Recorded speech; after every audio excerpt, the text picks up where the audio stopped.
सभी को नमस्कार। मैं राकेश झजरिया। आज हम कक्षा 6 विषय संस्कृत का 10वां पाठ पढ़ेंगे, जिसका शीर्षक है कृषिकः कर्मवीरः, जिसका अर्थ है कृषिकः किसान, कर्मवीरः कर्मवीर होते हैं। किसान परिश्रम करने वाले होते हैं, किसान परिश्रम में वीर होते हैं। शुरू करते हैं पाठ।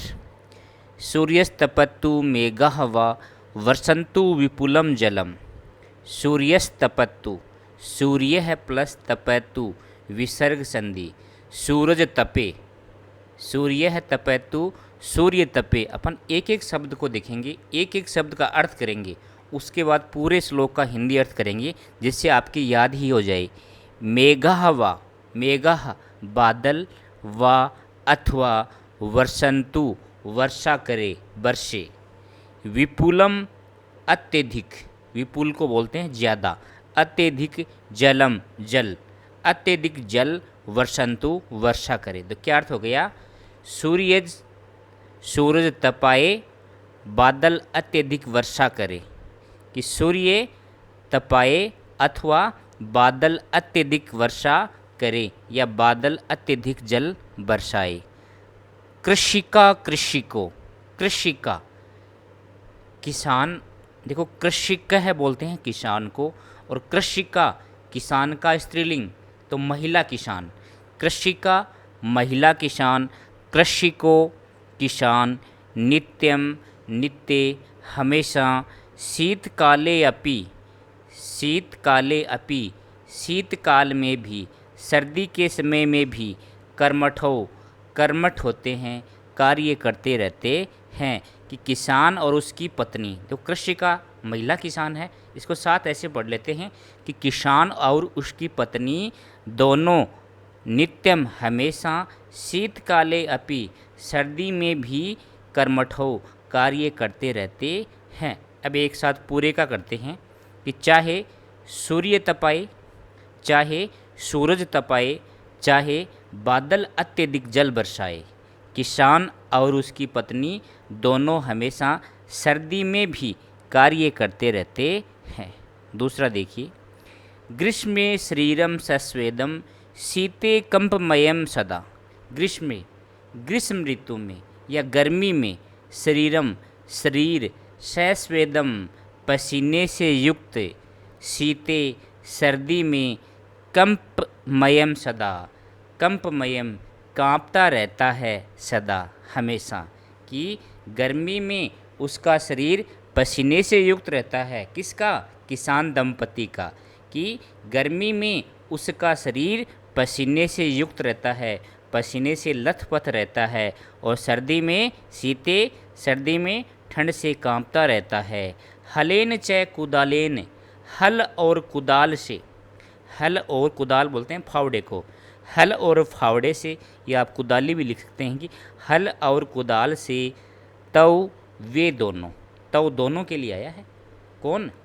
कृषिका, कृषिकः, इन दोनों के लिए आया है, किसान और उसकी पत्नी। वे दोनों तू तो क्षेत्राणी खेत को, कृषतः जोतते रहते हैं।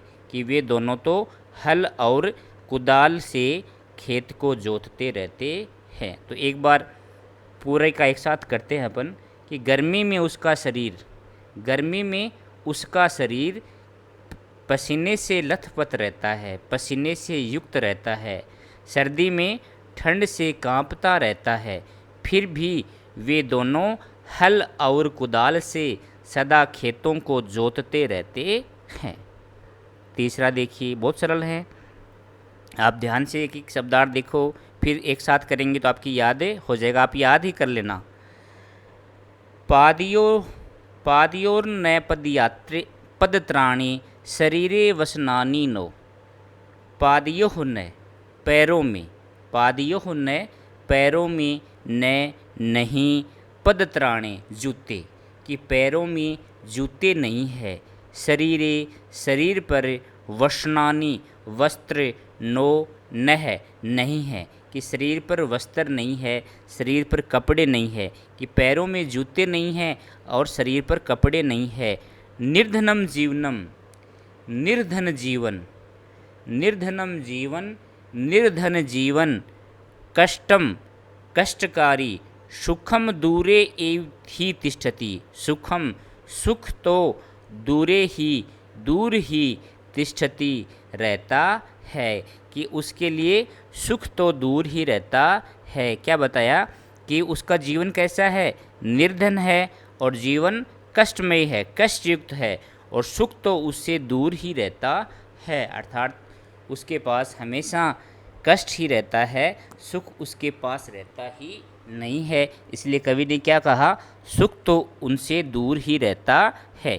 एक बार पूरे श्लोक का एक साथ दे लेते हैं कि पैरों में जूते नहीं हैं, पैरों में जूते नहीं हैं, शरीर पर कपड़े नहीं हैं, उसका जीवन, किसान का जीवन तो क्या है, बहुत निर्धन और कष्टमय है, बहुत निर्धन और कष्टमय है, जीवन बहुत निर्धन और कष्टमय है, सुख तो उनसे दूर ही रहता है।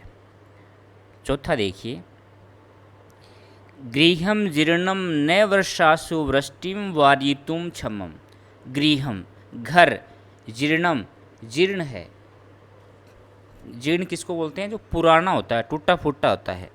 तो गृहम जीर्णम घर जीर्ण है, घर पुराना है, न वर्षासु नहीं, वर्षासु वर्षा ऋतु में, वृष्टिम वर्षा को, बारिश को, वारितुम रोकने में, क्षमम समर्थ है, कि घर पुराना है इसलिए वर्षा ऋतु में बारिश को रोकने में समर्थ नहीं है, तथापि फिर भी कर्मवीरत्वम, कर्मवीरता, कृषिकाणाम किसानों की न नश्यति नष्ट नहीं होती, कि फिर भी किसानों की कर्मवीरता नष्ट नहीं होती। तो एक बार पूरे का एक साथ देख लीजिए कि किसान का घर पुराना होने के कारण, कि घर पुराना है, किसान का घर पुराना होने के कारण वर्षा के समय बारिश का पानी रोकने में असमर्थ है, कि घर पुराना है इसलिए वर्षा ऋतु में वर्षा को भी रोकने में असमर्थ है, फिर भी किसानों की कर्मनिष्ठा नष्ट नहीं होती, फिर भी किसानों की कर्मनिष्ठा नष्ट नहीं होती, अर्थात हमेशा वे अपने काम में लगे रहते हैं। पांचवा देखिए, तयो सर्मेण क्षेत्राणि शस्य पूर्णानि स्वरदा, तयो उन दोनों का, किनका, किसके लिए आया ये शब्द, सर्वनाम किसके लिए है, किसान और उसकी पत्नी के लिए आया है। तयो हो उन दोनों के, सर्मेण शर्म के द्वारा, परिश्रम से, क्षेत्राणि खेत, शस्य पूर्णानि फसलों से युक्त, सर्वदा हमेशा, कि उन दोनों की परिश्रम से खेत हमेशा फसलों से परिपूर्ण रहते हैं। धरित्री धरती सरसा सरस हो जाती है, अर्थात फसलों से युक्त हो जाती है। धरित्री सरसा जाता, खेत फसलों से युक्त हो जाता है, सरस हो जाता है। या शुष्का कंटकावृता, या जो शुष्का शुष्क है, कंटकावृता और कांटों से ढकी हुई है, कांटों से परिपूर्ण है, कि जो धरती शुष्क है और कांटों से परिपूर्ण है वह क्या हो जाती है, वह सरस हो जाती है, हरी भरी हो जाती है। तो सरस का अर्थ रस से युक्त लेंगे, रस से युक्त होता है, लेकिन यहाँ पाठ के अनुसार क्या लेंगे, हरा भरा, कि धरती सरसा जाता, धरती हरी भरी हो जाती है। या जो शुष्का कंटकावृता, जो शुष्क और कांटों से आवृत है, कांटों से ढकी हुई है। तो एक बार पूरे श्लोक एक साथ लेते हैं कि उन दोनों के परिश्रम से, क्षेत्राणि शस्य पूर्णानि सवदा, खेत सदा फसलों से युक्त रहते हैं, फसलों से लहलाते हैं। जो धरती सूखी और कांटों से परिपूर्ण है, या शुष्का कंटकावृता, जो धरती सूखी और कांटों से युक्त है वह भी सरसा जाता, वह भी हरी भरी हो जाती है। लास्ट छठा देखो, शाकम अनम फलम दुग्धम दत्वा सर्वेभ्य एव तौ, क्षुधा तृषाकुलौ नित्यं विचित्रौ जनपालकौ। शाकम अनम, शाकम सब्जी, अनाज, फलम फल, दुग्धम दूध, दत्वा देकर, सर्वेभ्य एव सभी के लिए ही, सर्वेभ्य सभी के लिए, एव ही तव वे दोनों, कौन? कृषिका और कृषिका है, किसान और उसकी पत्नी, की सब्जी अन्न फल दूध देकर भी सभी को ही, तव वे दोनों, क्षुधा भूखे, तृषा आकुलो, तृष प्लस आकुलो, तृषा बोलते हैं प्यास को, प्यासे, आकुलो व्याकुल, भूख और प्यास से व्याकुल, नित्यम नित्य, विचित्रो विचित्र हैं, अनोखे हैं, जन पालको जन पालक। तो क्या कहना चाह रहा है कवि कि वे दोनों, तव देखो यहाँ से लेंगे ऊपर से, तव वे दोनों, सर्वेभ्य एव सभी को ही, सब्जी अनाज फल और दूध देकर स्वयं क्या रहते हैं? स्वयं भूख और प्यास से बेचैन रहते हैं। क्या कहा कि वे दोनों सभी को सब्जी अनाज फल और दूध देकर स्वयं भूख और प्यास से बेचैन रहते हैं। क्षुधा तृषा अकुलो, क्षुधा भूख, तृषा प्यास, अकुलो व्याकुल बेचैन, भूख और प्यास से बेचैन रहते हैं। वे दोनों क्या हैं? विचित्र जन पालको, वे दोनों अनोखे जन पालक हैं, विचित्र जन पालक हैं, विचित्र लोगों की सेवा करने वाले हैं। इस प्रकार पाठ का हिंदी अनुवाद पूरा हुआ। अब देखते हैं अभ्यास क्वेश्चन। पहला क्वेश्चन देखिए, उच्चारणम कुरुत, उच्चारण करो, इन केवल उच्चारण करना है इनको। सूर्यस्तपत्तु वारितुम पदत्राणे जीर्णम ग्रीष्मे कंटकावृता शीतकाले अपि शस्य पूर्णानि क्षुधा तृषाकुलौ। दूसरा देखिए, दूसरे में क्या करना है आपको? श्लोकांशान योजित, श्लोक के जो अंश है उनको मिलाना है बस आपको। पाठ में जो श्लोक पढ़े हैं, तो गृहम जीर्णम न वर्षाशु, तो क्या हो जाएगा? वृष्टिम वारितुम क्षमम, हलेन च कुदालेन तौ तु क्षेत्राणि कृशतः, पादयो न पदत्राणे शरीरे वसनानि नो, तयोः सर्मेण क्षेत्राणि, तयोः सर्मेण क्षेत्राणि, तयोः सर्मेण क्षेत्राणि शस्य पूर्णानि सर्वदा, धरित्री सरसा जाता या शुष्का कंटकावृता। इस प्रकार श्लोक के अंश अपन ने मिला लिए। तीसरा क्वेश्चन देखिए, दूसरा देखिए, उपयुक्त कथानाम समक्षम आम, अनुपयुक्त कथनानाम समक्षम न इति लिख। जो बात सही है उसके समक्ष आम लिखना है और जो गलत है उसके समक्ष न लिखना। आम का अर्थ होता है हाँ सही है और न का नहीं। कृषकः शीतकाले अपि कर्मठः भवन्ति, किसान शीतकाल में भी कर्मठ होते हैं, शीत ऋतु में भी कर्म करने वाले होते हैं। आम सही बात है। कृषका हलेन क्षेत्राणि न कर्षन्ति, किसान हल से खेतों को नहीं जोतते हैं, गलत बात है इसलिए न। कृषकः सर्वेभ्य अन्नम यच्छन्ति, किसान सभी को अन्न देते हैं, सही बात है आम। कृषकाणाम जीवनम कष्टप्रदम न भवति, किसानों का जीवन कष्टकारी नहीं होता है, गलत बात है इसलिए न, कष्टकारी होता है।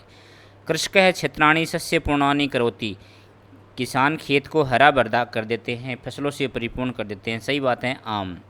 शीते शरीरे कंपनम न भवति, शीत ऋतु में शरीर में कंपन नहीं होता है, गलत बात है न नहीं। श्रमेण धरिती सरसा भवति, श्रम से धरती हरी भरी हो जाती है, सही बात है आम। चौथा देखिए, मंजूषातः है पर्याय वाची पदानी चित्वा लिखत, मंजूषा से पर्यायवाची चिन्ह को लिखने हैं। तो मंजूषा में दे रखा रवि ही, सूर्य, वस्त्राणि वस्त्र, जर्जरम पुराना, अधिकम अधिक, पृथ्वी, पिपाशा प्यासा। ये मंजूषा में दे रखे हैं। इनको नीचे जो शब्द दे रखे हैं क्या लिखना है? तो वसनानी, वसनानी का पर्यायवाची क्या है? वस्त्राणि। तो मैंने नंबर लगा दिए, आप लिख लेना। वसनानी का क्या होगा?